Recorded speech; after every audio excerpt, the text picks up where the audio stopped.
Hi, Ian here from In 30 Minutes Guides, and recently I discovered something really cool in the template gallery in Google Sheets, and it's a finance tracker for individual stocks on a stock market, and here's how to find it. So go to template gallery. If you don't see the Google finance tracker here, just click on template gallery and then scroll around until it shows up, and here it is. It's called Google Finance Investment, and I'll just explain quickly how it works. So the idea is this particular chart will basically track any stock that you input into it. And it's too big there. Let's go down. Okay, so this is showing Alphabet Incorporated. This is Google's parent company. Here's the stock ticker symbol. You can see it's Goog.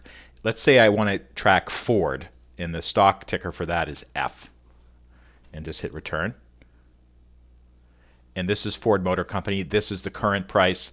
And if you scroll down, it shows the recent history of it and the volume as well. Now, one other thing that you can do with this is you can actually, these are cells in the spreadsheet. You can start to do calculations on the information. So for instance, you could say my current shares. Okay, and then below that put, let's say that there's, I have 57 shares. And then in this chart, you could do total value. Maybe spread that out a little bit so it's easier to see. Total value. So that would be, this is cell B10, this is cell G10. So here I would put equals B10 times G10. And maybe I can apply some formatting to that as well. And that's how much that's how much that I have right now.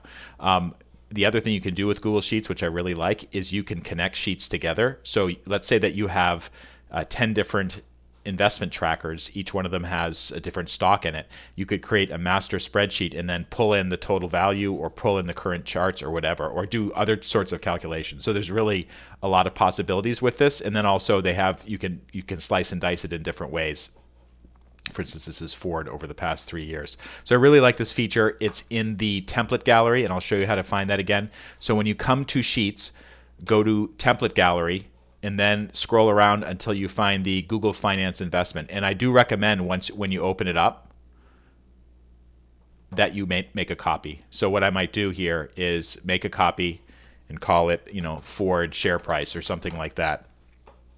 So you can have that as a separate thing, and then it would change this again to F to Ford,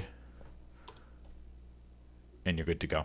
For more information on how to get the most out of Google, I've written a book on it called Google Drive and Docs in 30 Minutes. Go to in30minutes.com for more information, or follow me right here on YouTube. Thank you so much for watching.